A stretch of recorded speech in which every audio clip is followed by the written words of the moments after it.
Well, joining me live ahead of the last sitting week of the year is the Shadow Attorney-General Michaelia Cash. Michaelia Cash, thanks for your time, and what do you make of the government's decision to pull its misinformation bill? Well, in the first instance, Andrew, did you ever think that in your lifetime or my lifetime an Australian government would seek to censor the Australian people? This bill is not about misinformation and disinformation. This bill is about the Albanese government silencing the Australian people. This bill is about the Albanese government giving bureaucrats the ability to say whether what you and I say is misinformation or disinformation. Never in my life did I think that an Australian government would proceed down this path. They say, Michaelia Cash, they say you wanted to do it. They say it was a 2022 election promise. 110% that is wrong. In fact, I would say that's misinformation and disinformation, but nothing less is expected from the Albanese government. But Andrew, the more salient point is this. You now have a Prime Minister, Mr Albanese, who's tabled in the Parliament a bill to censor free speech in Australia.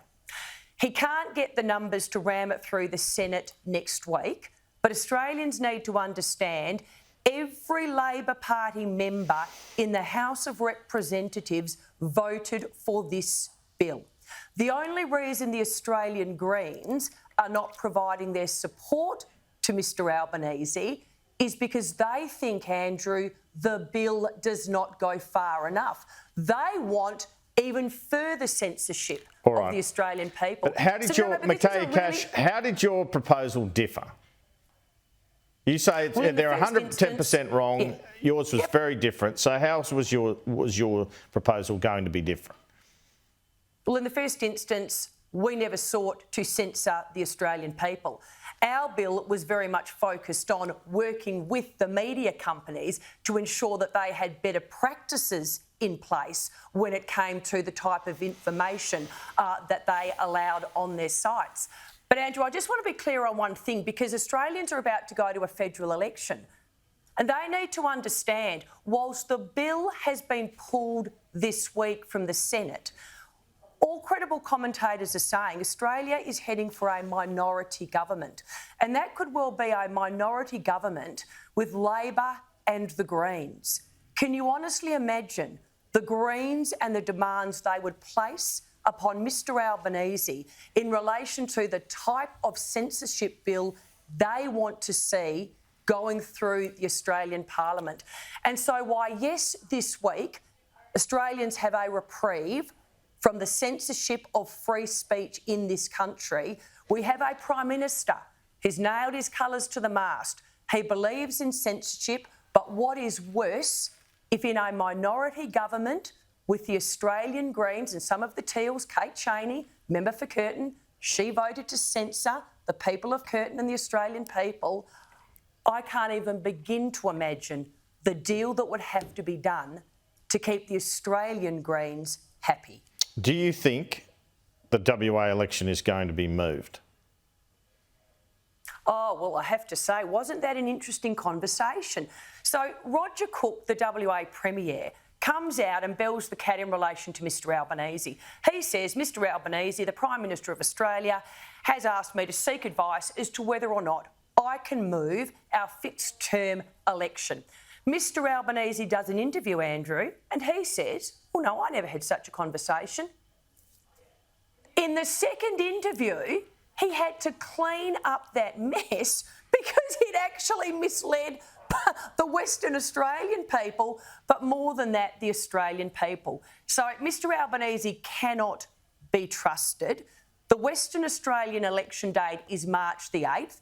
He's known that now for 4 years. He needs to come clean with the Australian people. And I have to say, Andrew, people are really getting tired of the games Mr Albanese is playing in relation to the next election. Is it in March? If it is in March, just tell us. But to deliberately mislead the Western Australian people in particular, I think is a very clear sign that this man is not... He said in that interview with me it was May, but then backtracked. Do you think he should name? He did. But do you think he should name a date? I think Mr Albanese needs to stop playing games with the Australian people, but in particular the Western Australian people. I mean, the audacity of the Prime Minister to do an interview after Roger Cook has confirmed he spoke to Mr Albanese and Mr Albanese made a request of him to give a blanket no as the answer to the question, only in the next interview to actually have to clean up his mess and say, well, I did. To me, that actually shows the character of Mr Albanese as our Prime Minister. If you had a conversation, Prime Minister, with the Premier of Western Australia, be upfront with the Australian people. Be upfront with the Western Australian people. How would WA people take an election being moved to have a federal election? How do you reckon that would go down? Our election date, not well. Our election date has been locked in. We have fixed term elections, as you know, in Western Australia. It has been locked in. It has been known for the last 4 years. The games that Mr Albanese is playing in Western Australia, quite frankly, are a reflection on him, let alone a policy discussion, which his policies clearly show Mr Albanese has walked away from WA. But to actually then mislead us, you either did or didn't have a conversation with Premier Cook. Premier Cook says you did.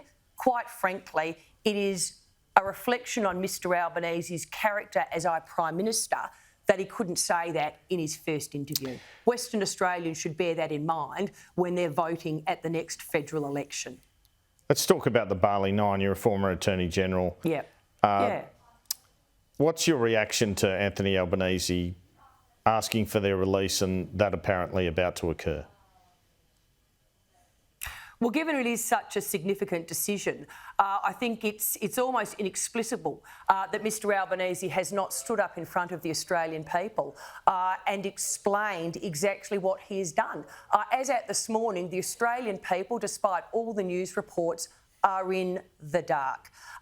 Let's be clear in the first instance. These individuals, Australians, were part of a heroin smuggling ring to bring back into Australia in excess of 8 kilos of heroin. Drug offences are some of the worst offences our society sees because of the devastating consequences on people, including death. But quite frankly, given this seems to have escalated over the last 24 hours, it is now for Prime Minister Albanese to stand up in the front of the Australian people and say, what is the deal? What has he extracted in relation for the deal? What is Australia giving up in relation to the deal? How much is it going to cost the Australian taxpayer? Will they continue to serve their prison sentences because they have been sentenced to life imprisonment in Indonesia? Will they continue to serve them out in Australia? And if not, why not? Well, Don Farrell indicated they would. Don Farrell indicated they would, for what it's worth. I guess Stephen Jones was out talking, confirming that Anthony Albanese lobbied in relation to it. Go on. Well, I thought the details were very light, both from Stephen Jones and from Don Farrell. If nothing else, Mr Albanese needs to be upfront with the Australian people. What is the nature of the deal to bring back Australians who have been convicted as part of a heroin drug smuggling ring, sentenced by an Indonesian court? This is a timely reminder, Andrew. Seriously, Australians go to Bali all the time. You are reminded as you are flying in.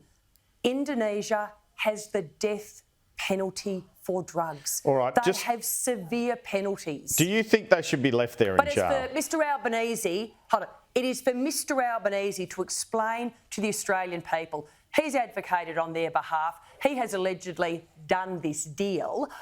Even though Indonesia itself doesn't have prisoner transfer agreements, he needs to be upfront with the Australian people. What's the nature of the deal? Who's paying for it? What's Australia giving up in return? And will they or won't they continue to serve the balance of their sentence in Australia? I mean, it's a reality that Mr Albanese, when it comes to dealing with criminals, Andrew, let's be face it, he doesn't have a great track record. He let 215 non-citizen hardcore criminals out into the Australian community. A number of them have committed offences and have gone back inside. But seriously, when it comes to criminals, Mr Albanese hardly has a good track record. Well, let me just ask you this again. Do you think the Bali Nine, the 5 remaining, should remain in a Bali jail? Let me be very clear. If the Albanese government has information that as the shadow Attorney-General and the shadow government we are not privileged to, well then he needs to explain what that is. If you're asking me, would this have been a priority of a government I am in? A priority for me is dealing with the cost of living crisis that the Australian people are under as a result of Mr Albanese and his government's actions. Again, as I say, I'm a Western Australian. I have been to Bali many, many times. Indonesia has tough sentences when it comes in particular to drug smuggling. I think this is a timely reminder for any Australian about to get on a plane over the Christmas period and go to Bali. It is Indonesia. It is their laws under which you are being tried, and their sentences are tough. All right, what do you make of the revelations by myself this morning the government intends to not go ahead this year with its gambling advertising reforms? I've only just seen that just prior to coming into the studio. I mean, look, Andrew, like so many things with this government, for the first 12 months of the Albanese government, they did nothing. And why did they do nothing? Because they were literally singularly focused on the $400 million voice referendum, a referendum that Peter Dutton told the Prime Minister at the time was not needed because he knew the Australian people did not want to divide this country on the basis of race. But despite all of that, Mr Albanese ploughed ahead. The voice referendum, it was overwhelmingly rejected by the Australian people. They said no to Mr Albanese. And then after that, after 12 months of doing nothing else, suddenly the Albanese government woke up and they realised we're in government and government is really tough. And ever since then, Andrew, in all honesty, the legislation these people that they table in the parliament is slow, sloppily drafted. The unintended consequences of what they do. I mean, this government doesn't seem to know what its priorities are other than dealing with, you know, as I said, a $400 million referendum that this country couldn't see. All right. But again, you'd need for them to explain why yet again they are unable to bring a piece of legislation that they said they would to the Australian Parliament. Just briefly, Michaelia Cash, what do you make of the government reaction so far to the International Criminal Court's decision that an arrest warrant should be issued for Benjamin Netanyahu? Would you like to see Australia pull out of the International Criminal Court?